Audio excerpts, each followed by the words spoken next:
La Semaine d'action contre le racisme est un moment privilégié de réflexion, d'échange et de rapprochement interculturel.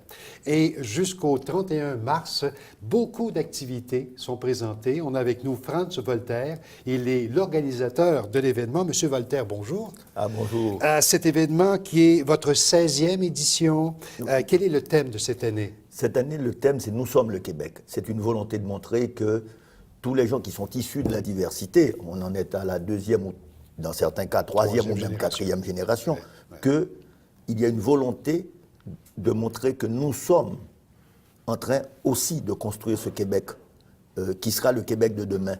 Et donc, qu'il faut sortir des sentiers battus, des vieux préjugés, et de montrer comment à Montréal se construit ce Québec. Mais comment aussi dans le reste de la province, parce que nous avons des activités en Chaudière-Appalaches, nous avons des activités à Lanaudière, et jusqu'en Gaspésie. Donc, il y a c'est un moment privilégié pour nous de réfléchir, mais aussi de montrer ce que font ces différentes communautés. Intéressant ce que vous dites, parce que vous parlez également de l'extérieur. On parle toujours de Montréal, mais à l'extérieur également, il y a énormément d'interculturalité, de plus en plus du moins.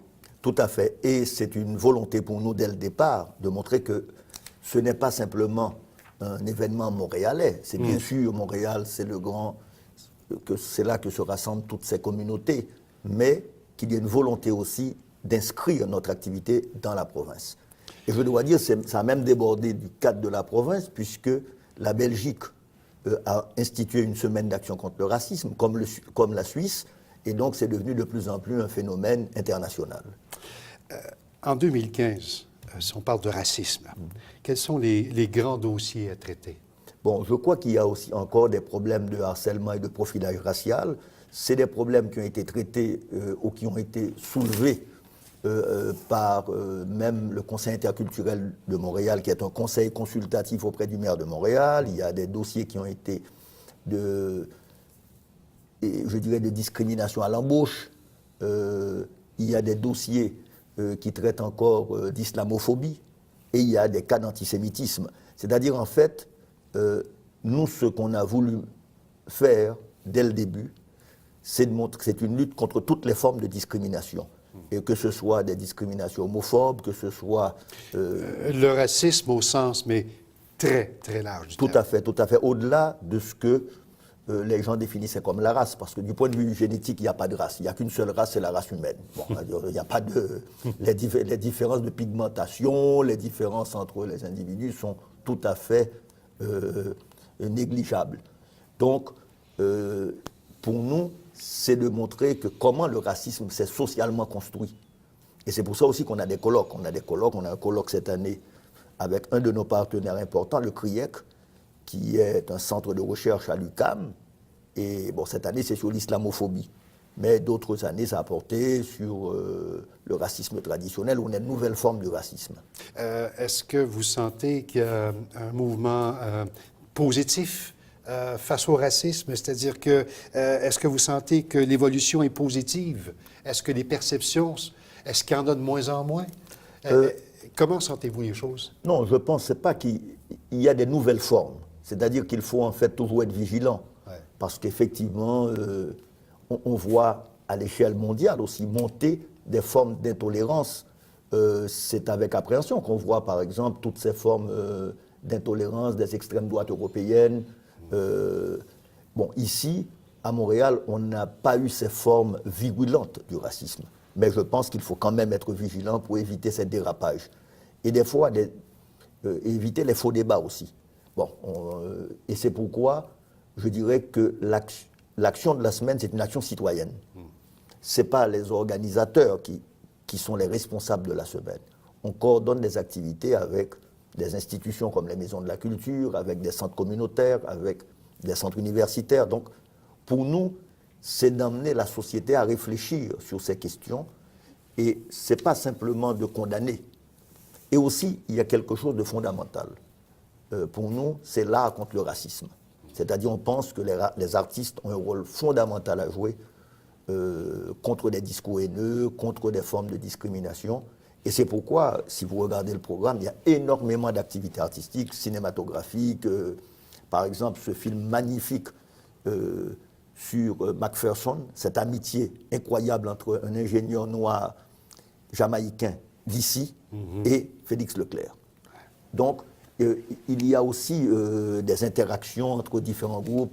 Donc, on invite les gens à aller dans leur maison de la culture, à aller dans les bibliothèques, à aller sur notre site qui est www.inforacisme.com. Tout à fait. Et là, ils verront toute la programmation Oui, parce de que cette 16e édition. quand on regarde, ça, c'est le cahier. Oui. Où est-ce qu'on peut se le procurer, ce cahier? C'est dans les maisons de la culture. Dans toutes les maisons de la culture montréalaises, un peu partout. Et puis, bien entendu, votre site aussi, où on peut... Tout à fait. Parce que ce ne sont pas les activités qui manquent. Je prends un exemple d'activité.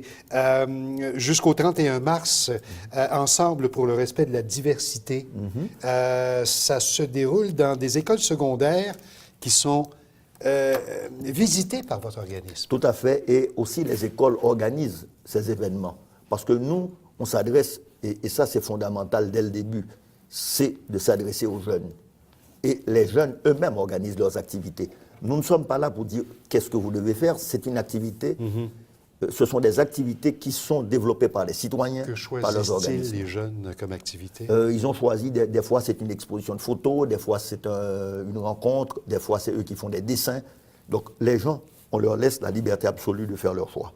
On a également une activité, une exposition photographique des Premières Nations, fiers de notre héritage. À l'UQAM.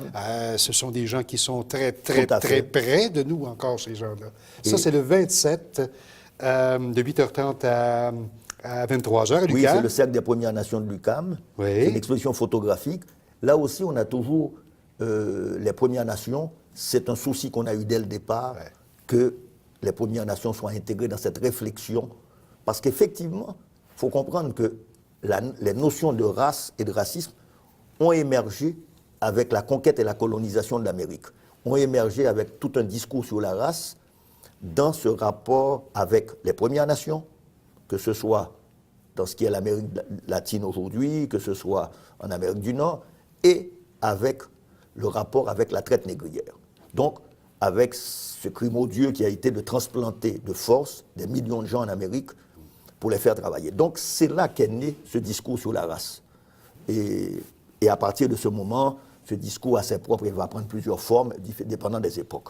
Donc, on pense que c'est extrêmement important d'avoir ce regard sur les Premières Nations et qui nous oblige aussi à changer nos perspectives. Pour terminer, quels sont vos partenaires? Les maisons de la culture, la Ville de Montréal, le Conseil des arts du Canada, certaines écoles, le Moulin à musique, Radio Centre-Ville, Wapikoni Mobile, on a des dizaines de partenaires, non seulement à Montréal, mais aussi en région. Et je tiens à le souligner, c'est encore plus difficile pour eux en région d'organiser ces événements, mais nous avons tenu dès le départ à dire que... Les intégrer dans cette démarche. Oui, parce que cette démarche-là, et nous croyons fort fermement aussi, que l'immigration doit aussi être régionalisée. Et dans ce sens, je terminerai en disant que nous sommes aussi tous le Québec, nous faisons tous partie de ce Québec qui se construit et de ce Québec de demain. Monsieur Franz Voltaire, je vous souhaite un immense succès pour cette 16e édition d'Action contre le racisme. Merci beaucoup. Merci de votre présence.